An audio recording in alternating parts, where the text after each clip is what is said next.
প্রিয় ময়মনসিংহ জেলা এবং মহানগরবাসী, আপনারা কেমন আছেন? খুব দুর্বল আলহামদুলিল্লাহ আসলো যে। কেমন আছেন আপনারা? আলহামদুলিল্লাহ আলহামদুলিল্লাহ রব্বিল আলামিন ওয়াসসালাতু ওয়াসসালামু আলা রাসূলিহিল কারীম ওয়া আলা আলিহি ওয়া সাহবিহি ওয়া আহলি বাইতি আজমাইন। ময়মনসিংহ জেলা এবং মহানগরী কর্তৃক আয়োজিত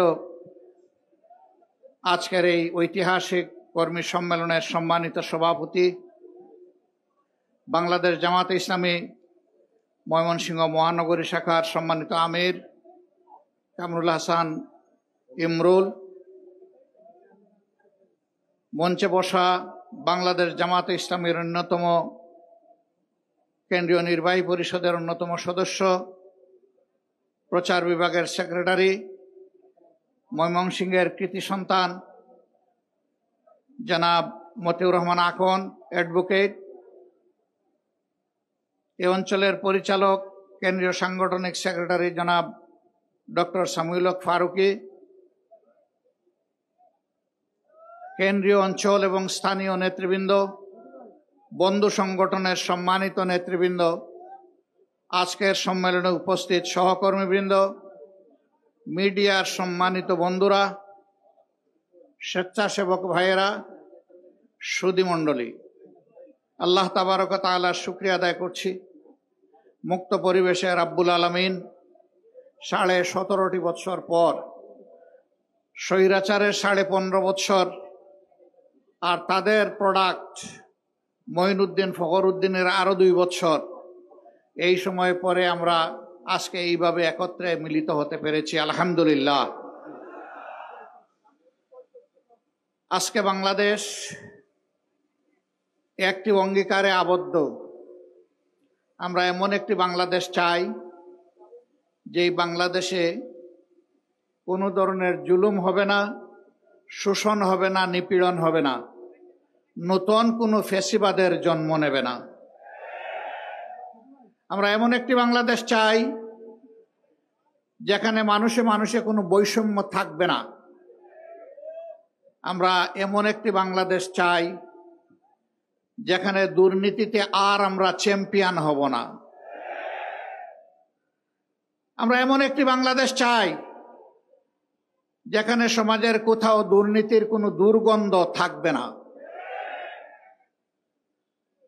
ঘুষের জাতাকলে পিষ্ট হয়ে সকল নাগরিক নীরবে কাঁদবে না। বিচারের বাণী নিবৃতে আর কাঁদবে না। বিচার চেয়ে বিচার প্রার্থীকে কোনো প্রার্থী আমরা দেখেছি শেষ পর্যন্ত বিচার না পেয়ে আত্মহত্যা করে। সেই চিত্র আর বাংলাদেশে আমরা দেখব না। আমরা এমন একটি বাংলাদেশ চাই যেখানে দল ধর্মের মধ্যে কোনো অধিকারের ব্যবধান থাকবে না। একই বাংলাদেশে সকলের একই অধিকার ভোগ করার সেই ন্যায্য অধিকার প্রতিষ্ঠিত হবে ইনশাআল্লাহ। আপনারা আমার ডানে এবং বায়ে কিছু বন্ধুদেরকে দেখতে পাচ্ছেন। এই আমরা কি চাই? এখানে বিভিন্ন ইসলামী রাজনৈতিক সংগঠনের নেতৃবৃন্দ এবং দেশপ্রেমিক সংগঠনের নেতৃবৃন্দ সমবেত হয়েছেন। আমরা একটি বৈষম্যমুক্ত, দুর্নীতিমুক্ত, দুঃশাসনমুক্ত মানবিক বাংলাদেশ চাই এবং সেই বাংলাদেশটি অবশ্যই হতে হবে আল্লাহ রাব্বুল আলামিনের বিধানের ভিত্তিতে, আল কোরআন এবং নবী করিম সাল্লাল্লাহু আলাইহি ওয়াসাল্লামের সুন্নাহর ভিত্তিতে। প্রশ্ন স্বাভাবিকভাবেই দেখা দেবে, এমন একটি বাংলাদেশ যদি আমরা গড়ে তুলি তাহলে সেখানে যারা হিন্দু ধর্মের অনুসারী, যারা বৌদ্ধ ধর্মের অনুসারী, যারা খ্রিস্ট ধর্মের অনুসারী, তারা কি করবে? ইসলামের নবী মুহাম্মদুর রাসূলুল্লাহ সাল্লাল্লাহু আলাইহি ওয়াসাল্লামকে আল্লাহ দুনিয়ায় পাঠিয়েছিলেন সমস্ত মানুষের নিরাপত্তা নিশ্চিত করার জন্য, সমস্ত মানুষের অধিকার নিশ্চিত করার জন্য। ইহুদি ধর্মের কিছু একটা লোকদের ডেলিগেশন এসেছিল মদিনাতুল মুনাওয়ারায়,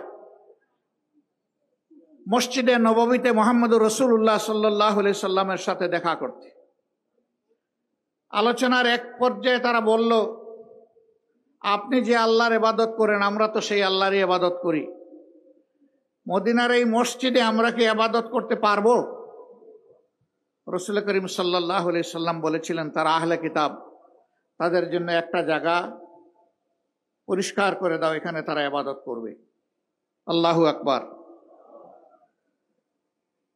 সম্মানিত ভাইয়েরা, মদিনা নগর রাষ্ট্রই ছিল দুনিয়ার প্রথম আধুনিক রাষ্ট্র।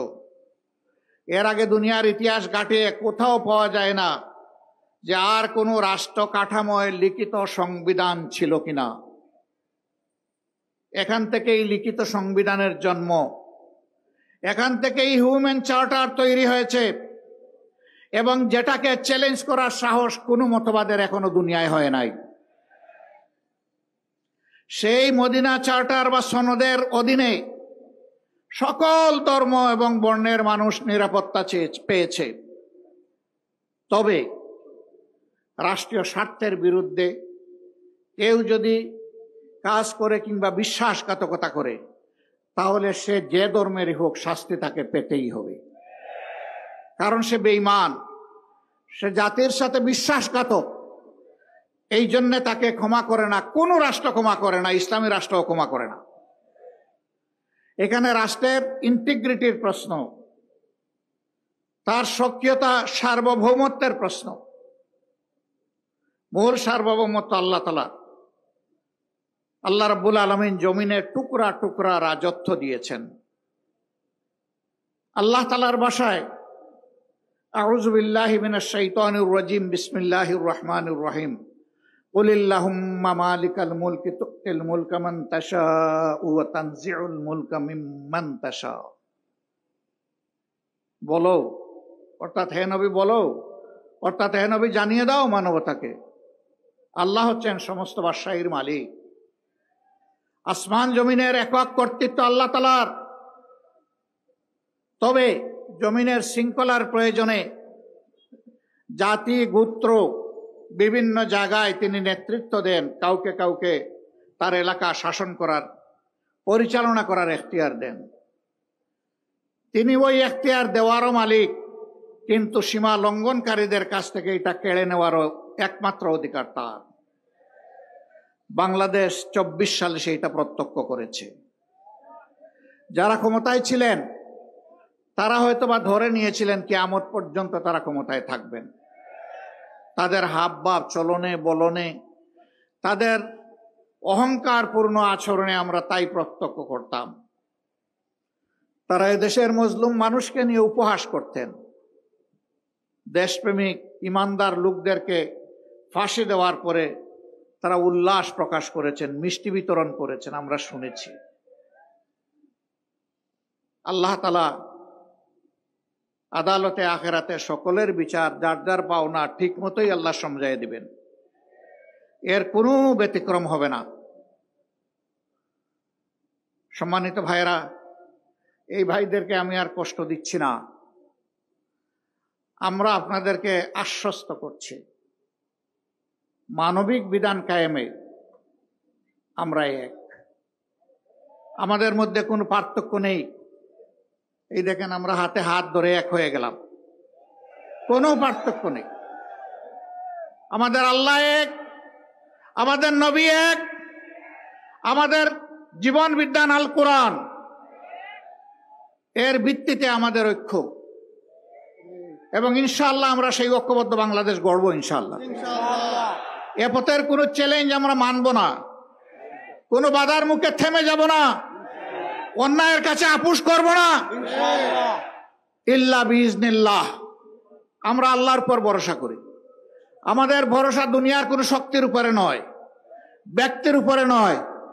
সুতরাং আমরা ভয় করব শুধু আল্লাহকে, সম্মান করব মানবতাকে, কিন্তু কেউ যেন আমাদের দিকে চোখ তুলে লাল চোখে না তাকান। নবী করিম সাল্লাল্লাহু আলাইহি সাল্লাম, সাহাবায়ে কেরাম রিদওয়ানুল্লাহি তাআলা আলাইহিম আজমাইন, যুগে যুগে তাদের নেক অনুসারীরা অসত্যের বিরুদ্ধে আপোষহীন লড়াই সংগ্রাম করে জীবন দিয়ে প্রমাণ করেছেন জীবন দেওয়া সম্ভব, অন্যায়ের কাছে মাথা নত করা সম্ভব নয়। আপনারা ঐক্যবদ্ধ থাকুন। ঐক্যের শক্তিতেই বিজয় আসবে ইনশাআল্লাহ। এই বিজয়ের মাধ্যমে কোনো ব্যক্তি, কোনো দলকে ক্ষমতায় বসানো আমাদের উদ্দেশ্য নয়। এই বিজয়ের মাধ্যমে মানবতার বিধানকে মানুষের কাছে সামাজিকভাবে উপস্থাপন করা, উপহার দেওয়া আমাদের উদ্দেশ্য। আপনারা বসতে পারেন, কষ্ট করেছেন, ধন্যবাদ সবাই। আলহামদুলিল্লাহ, এই যে বাংলাদেশটা চাই, এই বাংলাদেশ গড়বেটাকে আল্লাহ তাআলার আসমানের ফেরেশতা এসে এই ময়দানকে সোজা ঠিকঠাক করে দেবেন। কার মাধ্যমে এটা হবে? এদেশের জনগণের মাধ্যমে, জমিনের মানুষের মাধ্যমে এই কাজ সম্পন্ন হতে হবে। এই জন্য সোনার দেশ করতে হলে সোনার মানুষ চাই। সমাজে ন্যায় বিচার কায়েম করতে হলে আগে নিজের উপর ইনসাফ করতে হবে। নিজের উপর ইনসাফ করার মানে হচ্ছে আমার উপর আমার শরীরের যে হক আছে, আমার পরিবারের যে হক আছে, আমার প্রতিবেশীর যে হক আছে, আমার আত্মীয় স্বজনের যে হক আছে, আমার সমাজের যে হক আছে, আমার দেশবাসীর যে হক আছে, আমি সেই হকের ব্যাপারে ইনসাফ করছি কিনা। এই ইনসাফ করতে হলে আল্লাহ তাআলাকে ভয় করতে হবে। সম্মানিত ভাইয়েরা, আল্লাহর ভয়ের যে হৃদয় সিক্ত থাকে, ওই মানুষটি কখনো মানুষের জীবন, ইজ্জত এবং সম্পদের উপর হাত দিতে পারে না।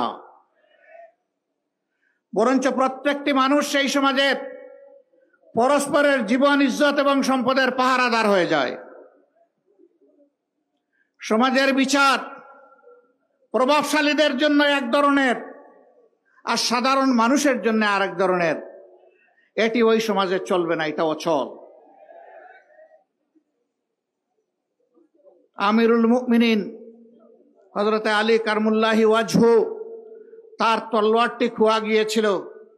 তিনি তার সন্ধান পেয়েছিলেন। যার কাছে এই তলোয়ারের সন্ধান পেয়েছিলেন তার বিরুদ্ধে তিনি প্রধান বিচারপতির আদালতে তলোয়ার ফিরে পাওয়ার জন্য মামলা করেছিলেন। প্রধান বিচারপতি তাকে বলেছিলেন, কত তারিখে উপযুক্ত সাক্ষী নিয়ে আপনি হাজির থাকবেন, আসামিকে আমরা হাজির করব। অভিযোগকারী এবং অভিযুক্ত আর সাক্ষী সবাই হাজির হলেন। বিচার শুরু হলো। বর্ণনা শোনার পরে প্রধান বিচারপতি জিজ্ঞেস করলেন, সম্মানিত অভিযোগকারী, এখানে আমিরুল মুমিনিন বলে সম্বোধন করেন নাই। আদালতে তিনি এসেছেন বিচার প্রার্থী হিসাবে, সেইভাবেই তাকে সম্বোধন করা হয়েছে।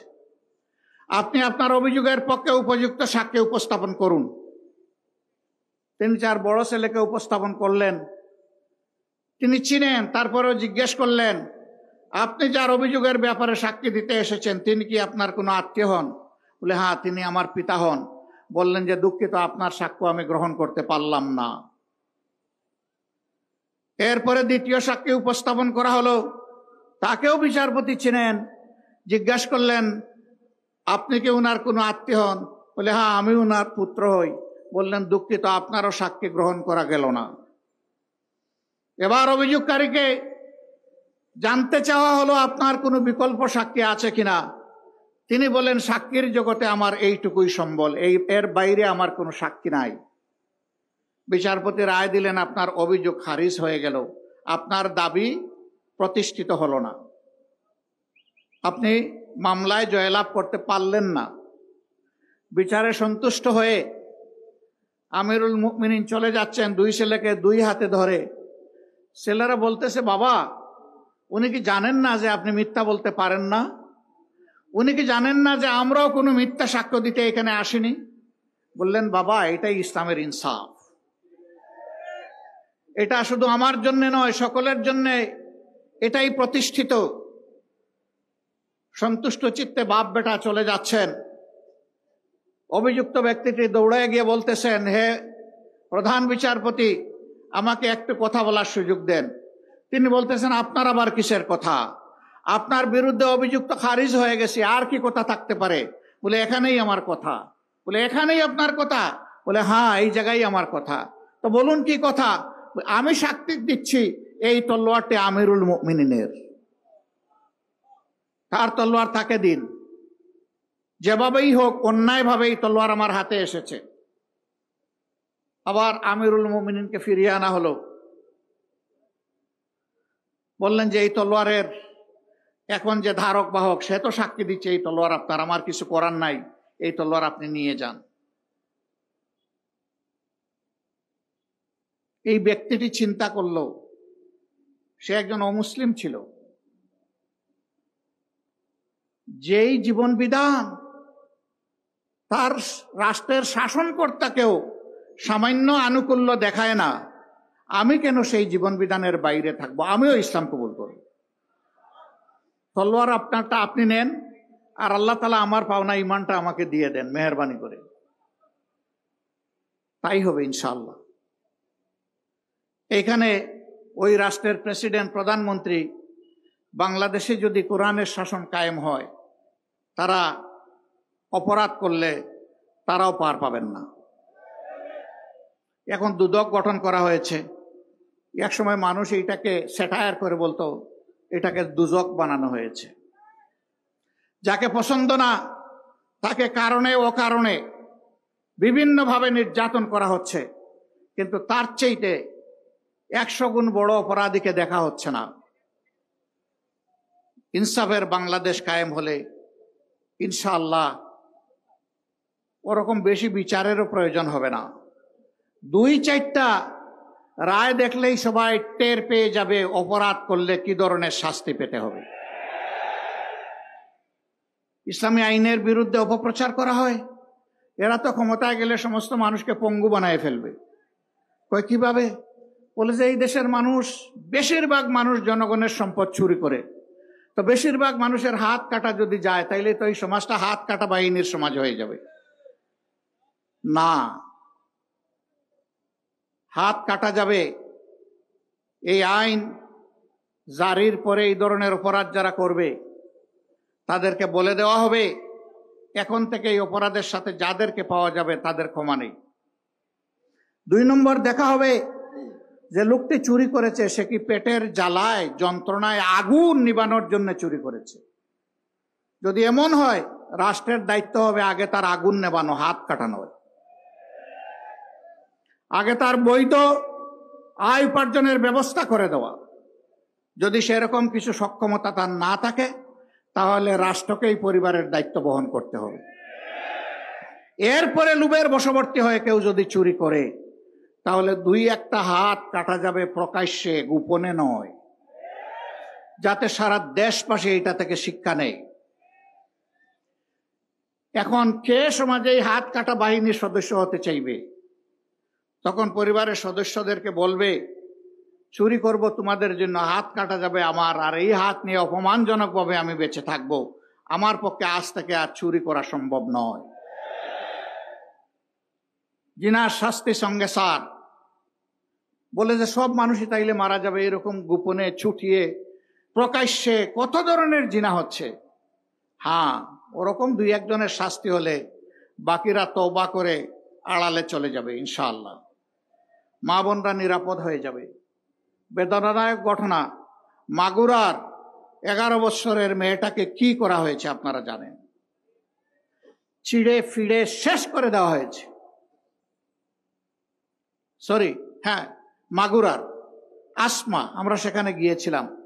ওখান থেকে ফিরতেছি, এবার আসিয়া ওখান থেকে ফিরতেছি, এবার শুনি বরগুনায় সনাতন ধর্মের একটা মেয়েকে তাদেরই পাড়ার কিছু ওই একই ধর্মের লোক ওরা শেষ করে দিয়েছে। খুন করে নাই, কিন্তু তার সম্পদ নষ্ট করে দিছে, ইজ্জত নষ্ট করে দিছে। বাবা প্রতিকার চেয়ে আদালতে, থানায় মামলা করেছিল, বাবাকে কুপিয়ে খুন করে ফেলেছে। সেই পরিবারকে দেখতে পরের দিন গেলাম, গিয়ে দেখি এই পরিবারে আর কোনো পুরুষ সদস্য অবশিষ্ট নেই। এই মেয়েটির বয়সও 11.5-12 বছর হবে। এরপরে একটা মেয়ে 3.5 বছর, তারপরে কুলে একটা মেয়ে 2.5 মাস। নিহত ব্যক্তির বৃদ্ধা মা আছেন আর বিধবা স্ত্রী আছেন। খুবই খারাপ লাগলো। 2.5 মাসের সন্তানটাকে কুলে নিলাম।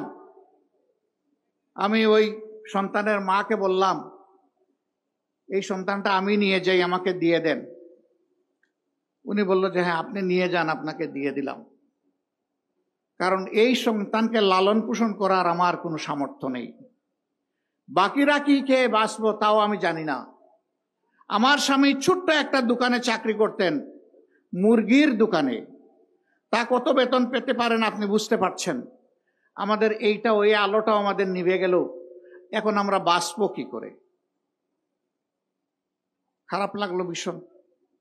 এই বাচ্চাটাকে তুলে এনে আদর করে আবার ফিরিয়ে দিয়ে বললাম যে এই বাচ্চা আমাদের, আপনার কাছে আমানত রেখে গেলাম।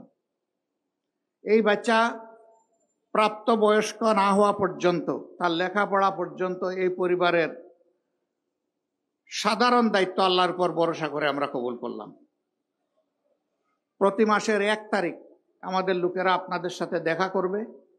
আগে যেমনটা আপনার স্বামীর আয় উপার্জন ছিল, আমরা চেষ্টা করব তার সাথে আরো 10টা টাকা বেশি যোগ করে আপনার হাতে তুলে দেওয়ার জন্য। কিন্তু আমরা কি তার স্বামী ফিরাই দিতে পারবো? ওই মেয়েগুলার 3টা যে কচি মেয়ে, তাদের বাবাকে ফিরাই দিতে পারবো? আমরা কি ওই বৃদ্ধা মহিলার কলিজার টুকরা সন্তান ফিরাই দিতে পারবো? আমরা পারবো না। সমাজে যদি আল্লাহর সেই আইন জারি হয়, তাহলে সবচেয়ে ভীত সন্ত্রস্ত হলো যারা লাগামহীন এই জীবনে চলতে চায়।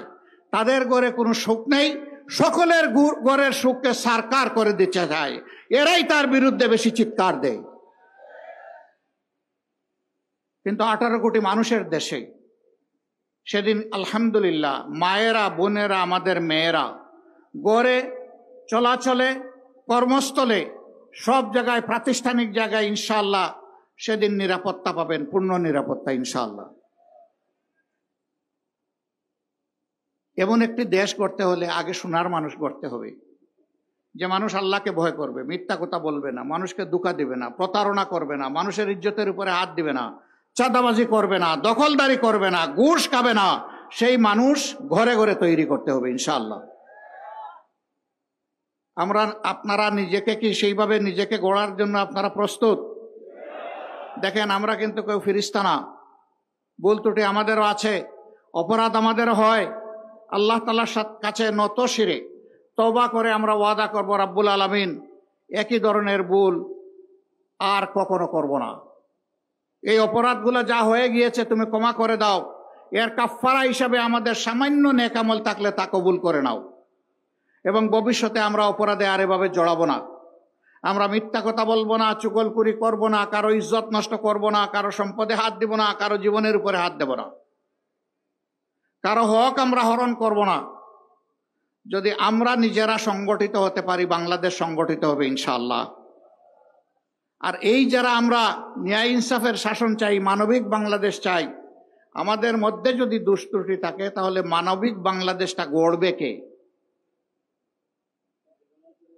এই জন্য দলমত নির্বিশেষে যারা দেশকে ভালোবাসেন, যারা আল্লাহকে ভালোবাসেন, যারা প্রিয় নবী মুহাম্মদুর রাসূলুল্লাহ সাল্লাল্লাহু আলাইহি সাল্লামকে ভালোবাসেন, যারা মানুষ হিসাবে দেশের সমস্ত মানুষকে ভালোবাসেন, তাদের প্রতি আমাদের অনুরোধ যে আগে আসুন আমরা নিজেকে গড়ি, ইনশাআল্লাহ তার সাথে দেশ গড়ার কাজও হয়ে যাবে আল্লাহ চাই। সম্মানিত ভাইয়েরা, কঠিন রোদের মধ্যে আপনারা বসে আছেন, কষ্ট হচ্ছে, বহু লোক আস্তে আস্তে উঠে গাছতলায় চলে যাচ্ছেন, এটাই স্বাভাবিক। ঘামছেন, ঘাম ঝরছে, তারপরেও ধৈর্য ধরে কথাগুলো শুনছেন। আল্লাহ তাআলা আপনাদের এই ত্যাগের উত্তম জাযা দুনিয়া এবং আখিরাতে যেন দান করেন। বর্তমানে দেশ যেভাবে চলছে, অনেক সাংবাদিক প্রশ্ন করে আপনারা কি সন্তুষ্ট?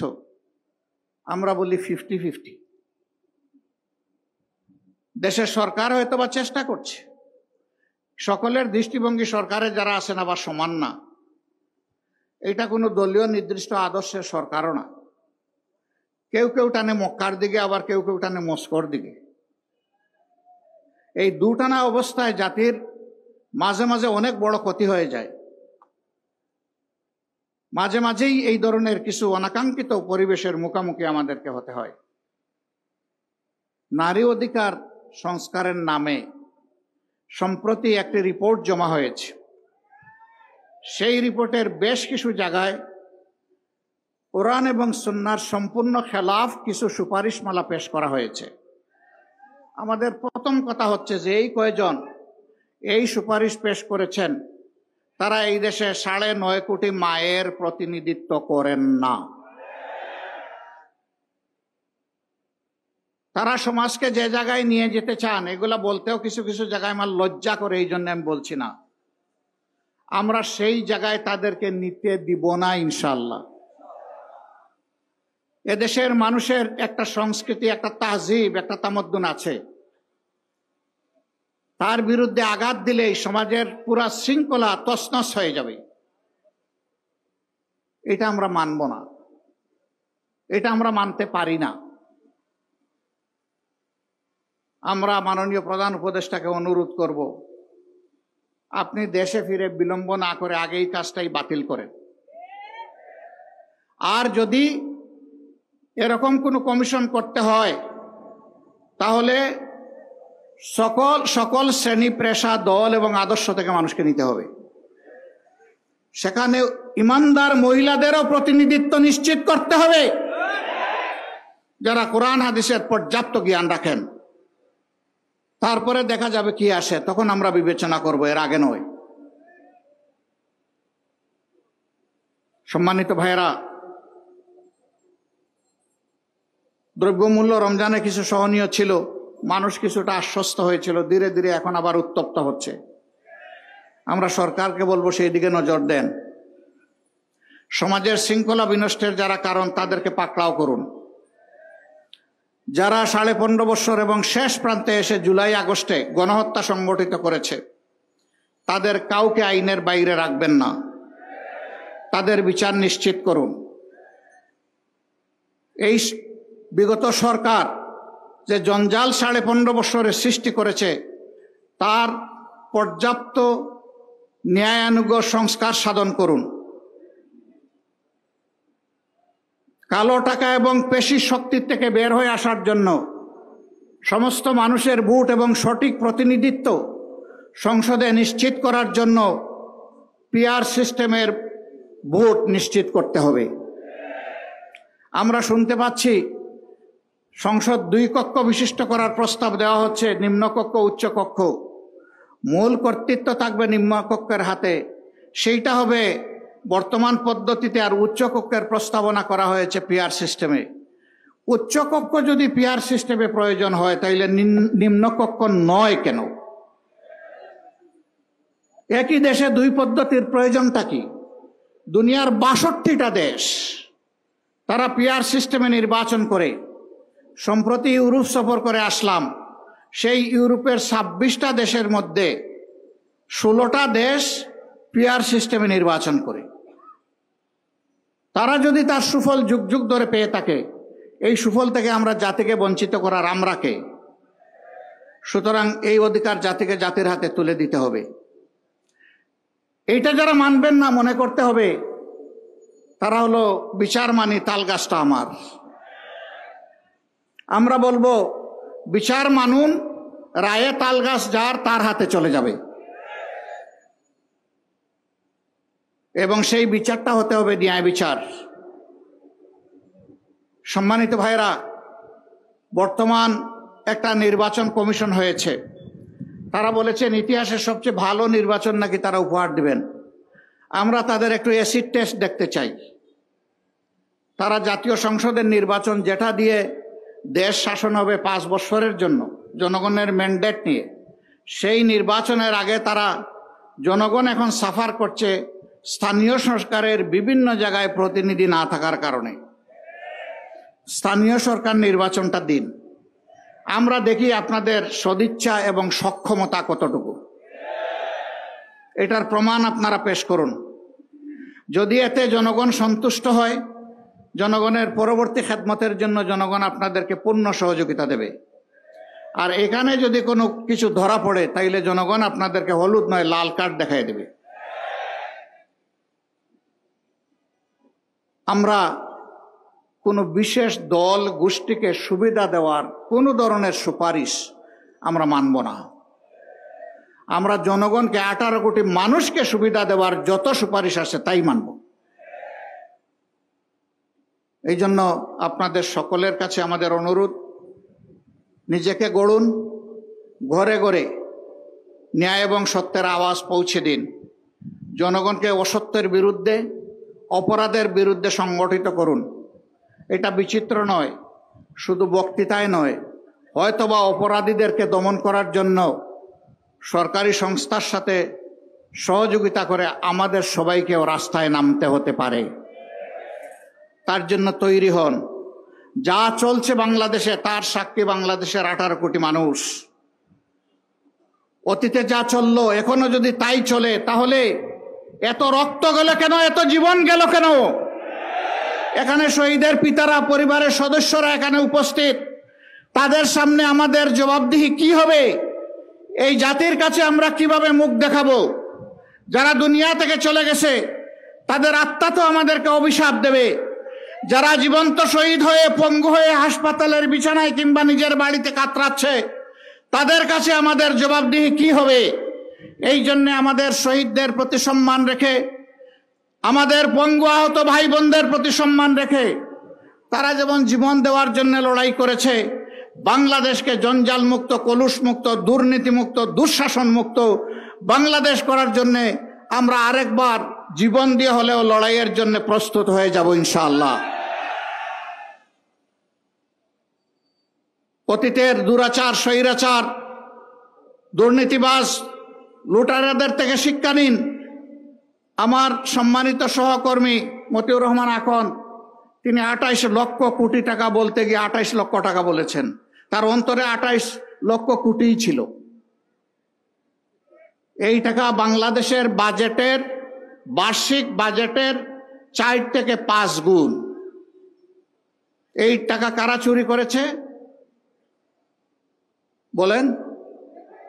এখনো কি বয়ের সংস্কৃতি আছে? গলা জেড়ে বলেন, আওয়ামী লীগ করেছে, তাদের দূষররা করেছে।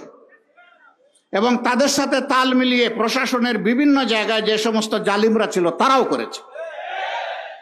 জনগণের এই সম্পদ দেশে ফিরিয়ে এনে জনগণের তহবিলে যোগ করতে হবে।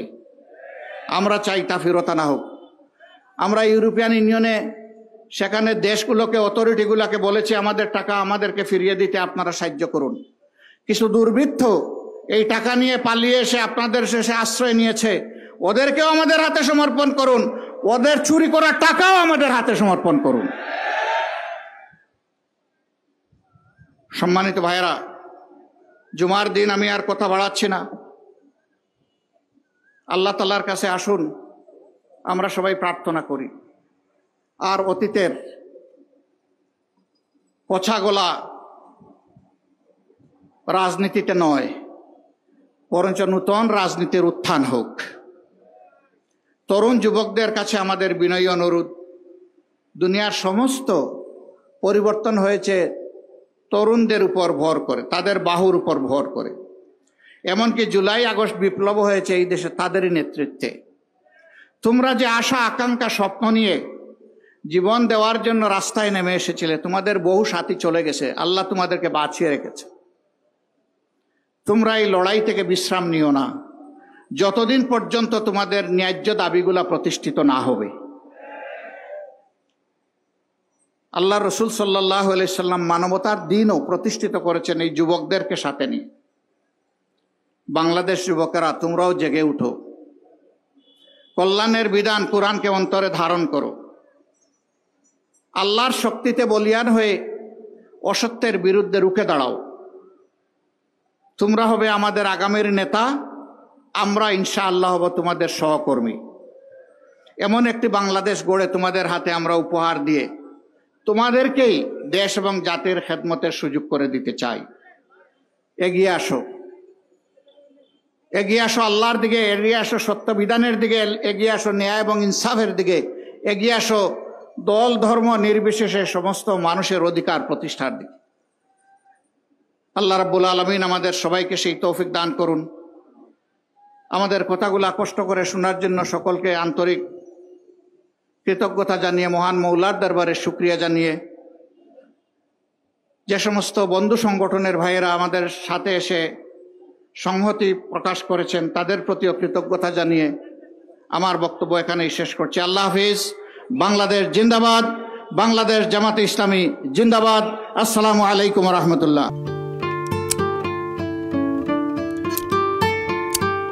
you.